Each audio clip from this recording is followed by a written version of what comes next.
What's up, guys? Welcome back to the channel.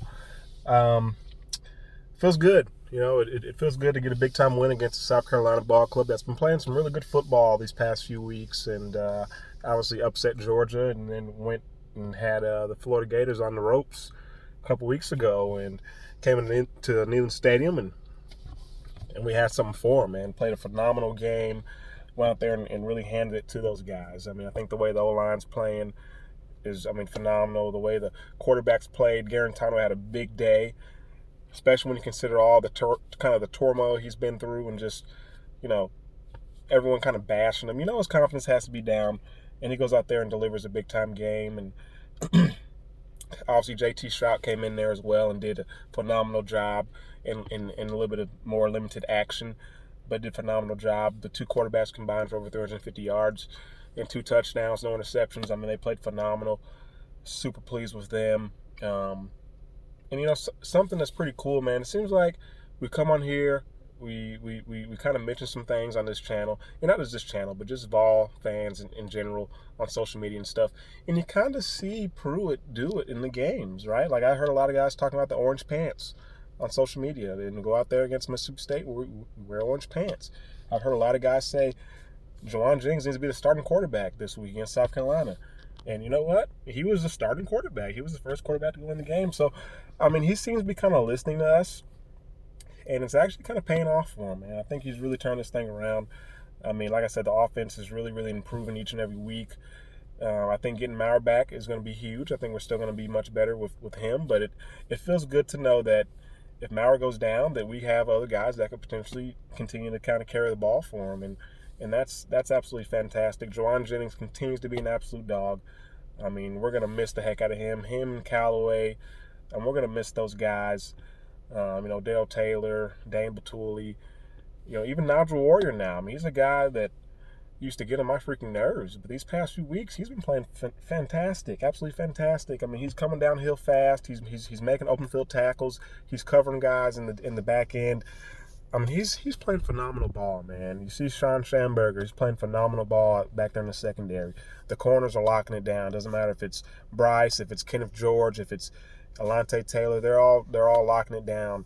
And just could not be more pleased with the progress that we've seen from this team from week one. Think about that Georgia State game. Go out there week one, obviously we lose to those guys. But just the little things, like we couldn't even line up correctly on defense. We have guys that are way out of position. We have 2 guys on the line of scrimmage, and it's like there's a whole half of the ball that's not even accounted for. We got guys not covering down on wide receivers, and we're outmatched already pre-snap and don't do anything about it. Things like that, you're not seeing that anymore. We always have guys covered. We always have, equal proportion to wherever the offense does. We're matching up with it, and that's something that you take for granted, but we weren't doing that to start the season off. And it kind of goes back to like what Pruitt said, and that's one thing that I've said on here before, and it held true again this season. Pruitt was talking about this team before the season started during fall camp and during spring ball and stuff. He was like, hey, we got a lot of inexperienced guys who've never played football before, who've never played meaningful snaps at the collegiate level before. And he was right. We came out there first few weeks, guys couldn't line up, guys didn't know how to tackle, guys didn't know how to do anything. And now you fast forward here to week 7, week 8, wherever we're at now, and it's just night and day what we're seeing from this team. You think back to the Alabama game, having a real shot to make that a 1-score game in the fourth quarter, and having their backup quarterback in there, we legitimately had a shot to stop them, get the ball back, and to go down there and score and potentially tie it up.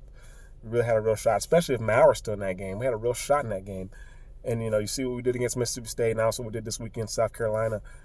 And you say, man, this is a team that we went from week 1 losing to Georgia State, and a lot of people saying, man, I don't think this team can beat anybody, to all of a sudden now, here we are midway through the season, and I don't know if there's anybody in the country that you can line up across from us and you say Tennessee has 0 shot in that game.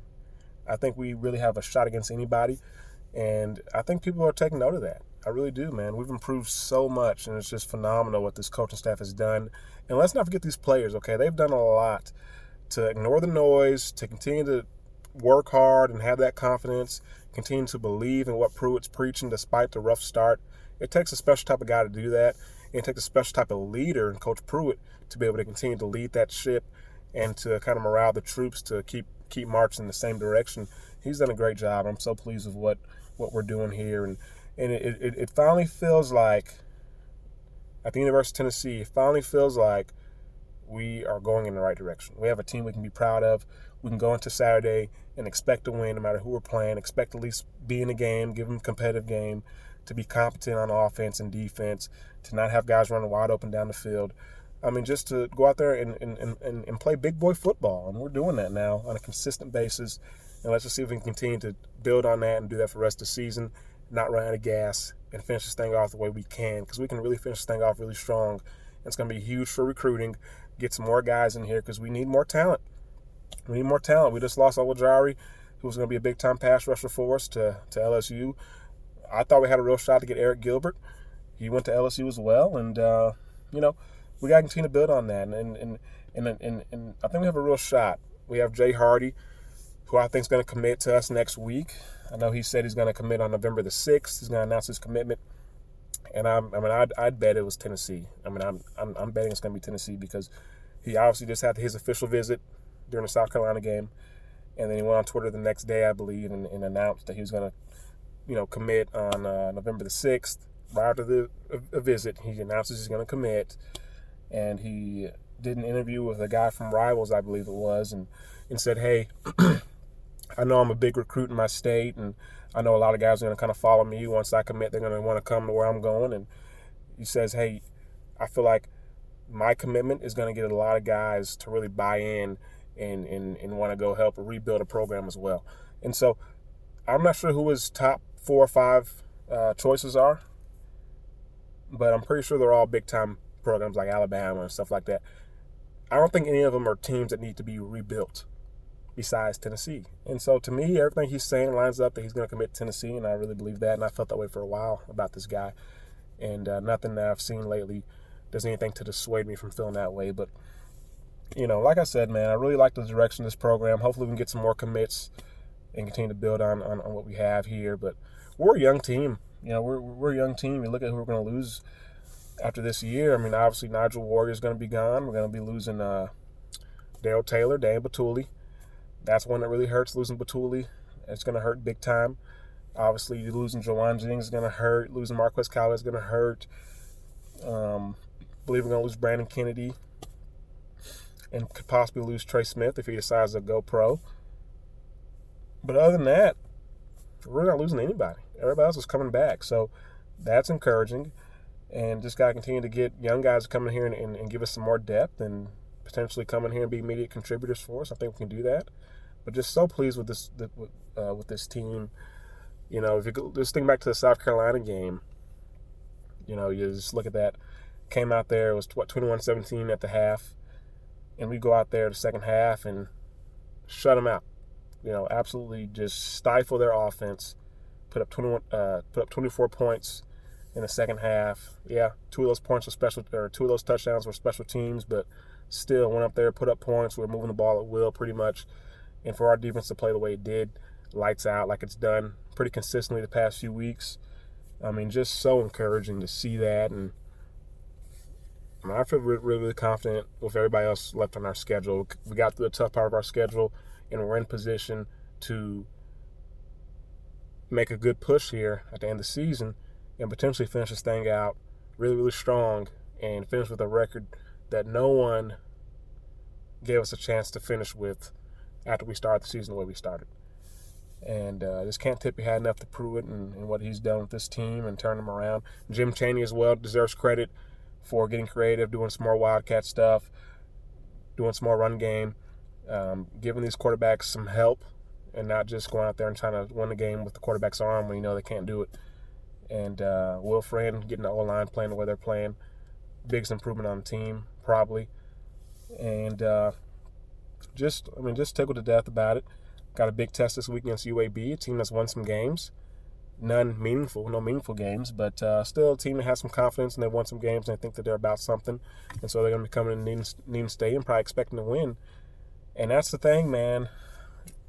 can't say enough about what Neyland Stadium's been like these past few weeks. I mean, it's been rocking, it's been rolling. And for a team that's only won 3 games now, for Neyland to consistently create the atmosphere it's created these past few weeks, I mean, it's only Vol Nation, only Vol Nation is going to be that loyal to a program. And, I mean, the recruits are loving it. I heard even some South Carolina players talking about, hey, we've been all over the country, played in some of the biggest and baddest venues in the world. Nothing was as loud as Neyland Stadium was Saturday night for that game. And, I mean, that's the stuff, man, you got to be kidding me, you know what I'm saying? It's just unreal for that level of support for a losing program. And it's going to turn around. We just got to keep on buying in, keep on believing, keep on supporting this team, keep on recruiting the way we've been recruiting, keep on believing in Pruitt and the players going out there and doing what he says to do and buying in. Coach Scott Fitzgerald with the strength program doing what he does and getting those guys ready to play. And I think this thing's going to turn around, man. It's going to really turn around, and just so excited for the future of Tennessee football. But yeah, man, that's all I got for this video. Appreciate you guys watching as always. Comment below anything else you'd like to talk about, how you guys feel about the direction of this program, and what you think our chances are finishing the season out, winning out and potentially finishing 8-5. What do you think our end record is going to be this year? And who do you think quarterback should be this next week if Maurer's cleared to go? I think it should be Maurer. But, I mean, the other 2 guys played well against South Carolina. And, Maurer's pretty fragile. I mean, do we hold him out this game and give him another couple weeks to rest before we go out there and play against Kentucky? Or how do you guys think we should handle that? But as always, man, thanks for watching. Look forward to hearing your comments below.